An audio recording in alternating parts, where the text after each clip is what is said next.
কিভাবে Al-Rajhi visa card বানিয়ে নেবেন নিজেই, কারো কাছে যেতে হবে না। হাতে থাকা মোবাইল ফোনটি দিয়ে সেই কাজটি কিভাবে করবেন সম্পূর্ণ নতুন নিয়মে, সেটাই আজকে আমার এই ভিডিওতে দেখাবো। তো আপনারা ভিডিওটা স্কিপ না করে দেখতে থাকুন। বেশি বকবক করব না, চলে যাব এই অ্যাপ্লিকেশনে। তো আপনারা আলরাজি অ্যাপ্লিকেশনটা ডাউনলোড করার পরে এরকম চলে আসবে। তারপর নিচে সাইন আপে দিবেন, ওপেন নিউ অ্যাকাউন্ট এখানে একটা ক্লিক দিয়ে দিবেন। তারপর এখানে উপরে ফোন নাম্বারে করে আপনার অ্যাকাউন্টের উপরে থাকা ফোন নাম্বারটি দিয়ে দিবেন, নিচে আপনার অ্যাকাউন্ট নাম্বারটি দিয়ে দিবেন। তারপর দেখবেন নেক্সট অপশন চলে আসছে। এখান থেকে আপনারা নেক্সটে ক্লিক দিয়ে দিবেন। তো আমি নেক্সটে ক্লিক দিয়ে দিলাম। তারপরে আগে ২ টা অপশন আসতো, এখন ৩ টা আসছে। ডান পাশে উপরে দেখবেন একটা অপশন আছে, এটাকে অন করে দিবেন, তাহলে ৩ টা একসাথে অন হয়ে যাবে। তারপর কনফার্মে ক্লিক করবেন। তারপর আপনার ফোনে একটা ওটিপি কোড চলে আসবে, সেই ওটিপি কোডটা এখানে বসিয়ে দিবেন। এই ফোনে থাকলে অটোমেটিক অ্যালাউ চাইবে, অ্যালাউতে ক্লিক দিয়ে দিলে কিন্তু কোডটা নিয়ে নেবে। তারপর উপরে দেখতে পারবেন প্রফেশন করে আপনি যদি ড্রাইভার হন ড্রাইভার দিবেন, টেকনিশিয়ান হলে টেকনিশিয়ান, আর যদি সাধারণ ওয়ার্কার হন তাহলে দেখতে পারবেন লেবার অপশন আছে, লেবারটা দিয়ে দিবেন। তারপরে এখানে আপনি আপনার মেলটা দিয়ে দিবেন। তো আমি আমার মেলটা এখানে দিয়ে দিব, আপনারা আপনার ফোনে থাকা মেলটি দিয়ে দিবেন। তারপরে প্রাইমারি ইনকাম সোর্স, এখানে কি আপনি স্যালারির জন্য দিবেন কোম্পানি থেকে অথবা কফিল থেকে, বা সেভিং করবেন, মানে অর্থাৎ টাকা জমাবেন। তো আমি যেহেতু স্যালারির জন্য দিব কোম্পানির কাছ থেকে, তো স্যালারি দিলাম। তারপর নিচে ইনকামের করে আপনার বেতন ৭০০, ৮০০ যেটাই হোক দিয়ে দিবেন একটা, ইনকাম ট্যাক্সটা ফাঁকা থাকবে। তারপর কন্টিনিউতে দিয়ে দিবেন। তারপর আপনার নাফাতের অপশনটা চলে আসবে, তো নাফাতে আপনারা একটা ক্লিক দিবেন। তারপর আপনার নাফাতে একটা ভেরিফিকেশন চলে আসবে। তো আমার নাফাতে চলে আসছে, তো আমি এখানে দিয়ে অ্যাকসেপ্টে ক্লিক করব। তারপর প্রসিডে দিব। তারপর যে নাম্বারটা ওখানে আসছে এটা দিয়ে নাফাতের ৬ ডিজিট পাসওয়ার্ডটি দিয়ে দিব। তারপর ফেসটা ক্যামেরার সামনে নিয়ে আসবো। যখন নিচের ঘরটা সবুজ হবে একটা টিক মার্ক দিয়ে দিব। তারপর এটা আপনার ফেসটা মানে কয়েক সেকেন্ড ওয়েট করবেন, নিয়ে নিবে। তো আমার ফেসটা নিয়ে নিয়েছে। তারপরে আমি আবারও আলরাজি অ্যাপ্লিকেশনে চলে যাব। তারপরে এরকম একটা অপশনে চলে আসবে যেখানে আপনাকে আপনার ন্যাশনাল অ্যাড্রেসটি দিতে বলতেছে। তো অনেকে কিন্তু জানেন না যে ন্যাশনাল অ্যাড্রেসটা কি। তো আপনি যে জায়গায় আছেন সেটা কোন এলাকা এবং আপনার বিল্ডিং নাম্বার কত, আপনি কোন রাস্তার সাইডে বিল্ডিংটা, বা কোন ডিস্ট্রিক্টে আছেন, সকল কিছুকে মিলে কিন্তু ন্যাশনাল অ্যাড্রেস বলে, ঠিক আছে? তো আপনারা যদি ন্যাশনাল অ্যাড্রেসটা কীভাবে করবেন, নিজের ন্যাশনাল অ্যাড্রেসটা, সেই বিষয়ে এই ভিডিও ডেসক্রিপশন বক্সে লিঙ্ক পেয়ে যাবেন। অর্থাৎ আগে যদি আপনার ন্যাশনাল অ্যাড্রেস করা থাকে সেটা কীভাবে চেঞ্জ করবেন বা সেটা কীভাবে বের করবেন, সে বিষয়ে ভিডিও ডেসক্রিপশন বক্সে ভিডিওর লিঙ্ক দেওয়া থাকবে। আপনারা চাইলে সেই ভিডিওগুলা দেখে আসতে পারবেন, ঠিক আছে, যে কীভাবে বের করবেন। তো আশা করি আপনারা এই বিষয়টা বুঝতে পারছেন। আমাকে অনেকে বারবার কমেন্ট করেন যে ভাই ন্যাশনাল অ্যাড্রেস কী? আপনি যে জায়গায় থাকেন সে জায়গার আশেপাশের সকল কিছু মিলে কিন্তু ন্যাশনাল অ্যাড্রেস বলা হয়। তো এখানে আমি যে ন্যাশনাল অ্যাড্রেসটি দিছি, আপনারা যদি আপনার ন্যাশনাল অ্যাড্রেস না জানেন তাহলে চাইলে কিন্তু এখান থেকে স্ক্রিনশট দিয়ে রেখে আমার এই ন্যাশনাল অ্যাড্রেসটা ব্যবহার করতে পারবেন। কোনো সমস্যা নেই, কাট হয়ে যাবে আপনার, কোনো রকম কোনো সমস্যা হবে না। তারপর নেক্সটে দিয়ে দিবেন। তো আমি নেক্সটে দিয়ে দিলাম।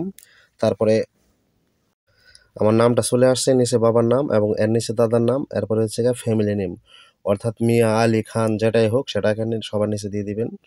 তো আমি বাবার নামটা দিয়ে দিব, তারপর নিচে দিবেন হচ্ছে গিয়ে দাদার নাম, ঠিক আছে? তো দাদার নাম দেওয়ার পরে সবার নিচে যে একটা অপশন থাকবে, ওখানে আপনি যেই বংশের হন, মোল্লা, মিয়া, খান, সেটা দিয়ে দিবেন। এটা কিন্তু আপনাকে দেওয়া লাগবে, ঠিক আছে? তো আমি সকল কিছু দিয়ে এখান থেকে নেক্সটে ক্লিক করে দিব।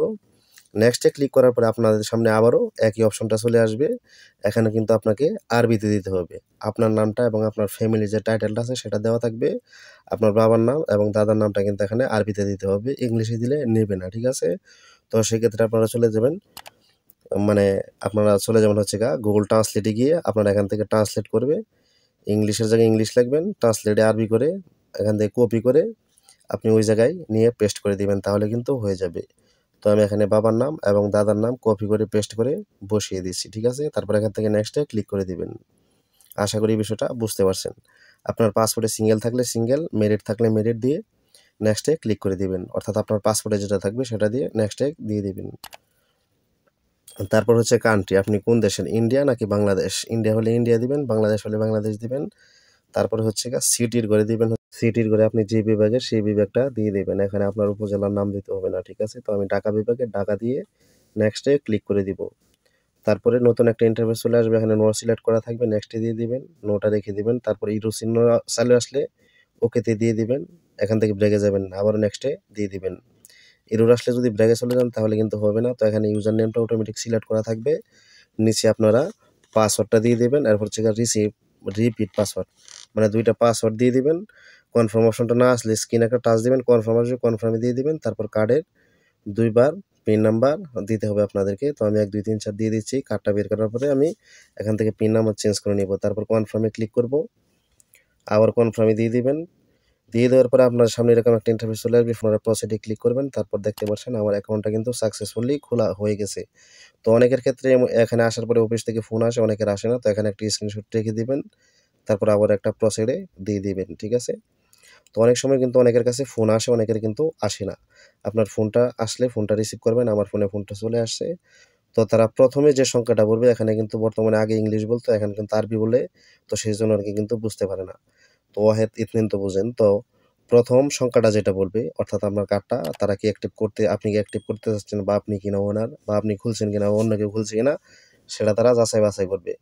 তো ১ম যে সংখ্যাটা বলবে সেই সংখ্যাটাই চাপবেন। সেটা ১ হতে পারে, ২ হতে পারে, ৫ হতে পারে, যেকোনো সংখ্যা হতে পারে। ১ম যে সংখ্যাটা বলবে সেটা চাপবেন। তাহলে মানে আপনি ওকে মানে আপনি নিজেই খুলছেন বা আপনি রাজি আছেন অ্যাকাউন্টটি করার জন্য। ঠিক আছে? তো আমি অন চেপে দিলাম, সরাসরি কেটে যাবে। তারপরে এরকম একটা অপশন চলে আসলে এখান থেকে স্টারে দিয়ে দিবেন। না আসলে তো কোনো সমস্যা নেই। তো আমি এখান থেকে স্টারে দিয়ে দিব। তারপরে অনেক কিছু অপশন আসতে পারে, দেখবেন অনেক টাকা দেখাচ্ছে, এটা কিন্তু আসলে ফেক। মানে টাকা থাকবে না। প্রথম অবস্থায় এরকম দেখাবে। সম্পূর্ণগুলো আপনি স্কিপ করে দিবেন। তারপরে দেখতে পারবেন ব্যালেন্স 0 দেখাচ্ছে। ঠিক আছে? তারপরে এখানে আপনাদেরকে যে কাজটি করতে হবে নিচে দেখতে পারবেন কার্ডের একটা অপশন চলে আসে। ভিসা নিচে অ্যাক্টিভ বলে একটা অপশন আছে। আপনাদেরকে একটা অ্যাক্টিভে ক্লিক করতে হবে। আবার অ্যাক্টিভে ক্লিক করবেন। তারপরে আবারও আপনার কার্ডে থাকা যে পিনটা দিছিলেন সেই পিনটা দিয়ে দিবেন ১, ২, ৩, ৪। আপনি অন্য পিনও দিতে পারেন। ১, ২, ৩, ৪ দিতে হবে এমন কোনো কথা নেই। ২ বার দিয়ে দিবেন। ঠিক আছে? তো দিয়ে দেওয়ার পরে এখান থেকে কল মি নাও এখানে একটা ক্লিক দিবেন। এখানে একটা ক্লিক দেওয়ার পরে আপনার ফোনে আবার একটু কল চলে আসবে। তো অ্যাক্টিভ করার জন্য আপনাকে যত নাম্বার চাপতে বলবে ঠিক আপনি তত নাম্বার চেপে দিবেন। বর্তমানে অনেক সময় দেখা গেছে যে এইভাবে কার্ডটি এই জায়গায় অ্যাক্টিভ না করার কারণে পরবর্তী যখন আপনি ব্যাংকে যান তখন কিন্তু কার্ডটি ৩০% ৪০% মানে প্রিন্ট হয়ে আর কিন্তু কার্ডটি বের হয় না, আটকে যায়। ঠিক আছে? তো এখান থেকে যদি অ্যাক্টিভ করে নেন এভাবে তাহলে কিন্তু আর কার্ডটি আটকিবে না, সরাসরি বের হয়ে যাবে। আর কারো যদি কার্ড 50% বা কিছু পার্সেন্ট প্রিন্ট হওয়ার পরে কার্ডটি আর বের হয় নাই, কার্ড পান নাই, তারা কীভাবে কার্ডটি বের করবেন আমাকে কমেন্ট করে জানাবেন। অবশ্যই উত্তর দিয়ে দিব বা সমাধান দিয়ে দিব। তো আমার কার্ডটি কিন্তু এখন সম্পূর্ণ ওকে আছে। তো আমি কিছুক্ষণ পরে গিয়ে কিন্তু কার্ডটি উঠিয়ে নিয়ে আসবো। তো আগে দেখতে পাচ্ছিলেন কার্ডের মধ্যে কিন্তু নাম্বার ছিল না, কোনো কিছু ছিল না। এখন কিন্তু নিচে বিচার করে অ্যাক্টিভ লেখাটাও চলে গেছে এবং নিচে কিন্তু নাম্বার চলে আসছে। তো কিছু নাম্বার হাইড করা আছে। তো আশা করি আপনারা এই বিষয়টা বুঝতে পারছেন। তো এটা কিন্তু সম্পূর্ণ নতুন নিয়মে কীভাবে খেলবেন সেই প্রসেসটি আমি আপনাদেরকে দেখাচ্ছি। তো ২৫ সালে এসে কিন্তু আপনাদেরকে এভাবেই খুলতে হবে। ঠিক আছে? তো আশা করি আপনারা এই বিষয়টা বুঝতে পারছেন। তো ভিডিওটি ভালো লাগলে অবশ্যই চ্যানেলটি সাবস্ক্রাইব করে রাখবেন এবং লাইক করবেন। আপনার যদি কোনো মতামত থাকে সেটা আমাকে অবশ্যই কমেন্ট করে জানাতে পারেন। তো আল রাজি ভিসা কার্ড সম্পর্কে যদি আপনার কোনো সমস্যা থাকে বা আপনি যদি কিছু জানতে চান সেটা আমাকে এই ভিডিওর কমেন্ট বক্সে কমেন্ট করে জানাবেন। অবশ্যই সেটার সমাধান দেওয়ার চেষ্টা করব। তো আজকের ভিডিও এই পর্যন্তই। দেখা হবে আপনাদের সামনে নতুন কোনো ভিডিও নিয়ে। সে পর্যন্ত সবাই ভালো থাকবেন, সুস্থ থাকবেন। আল্লাহ হাফেজ। আল রাজি সম্পর্কে সকল ধরনের ভিডিও আছে আমার চ্যানেলে। চাইলে আপনারা সেই ভিডিওগুলা দেখে আসতে পারেন। ধন্যবাদ সবাইকে।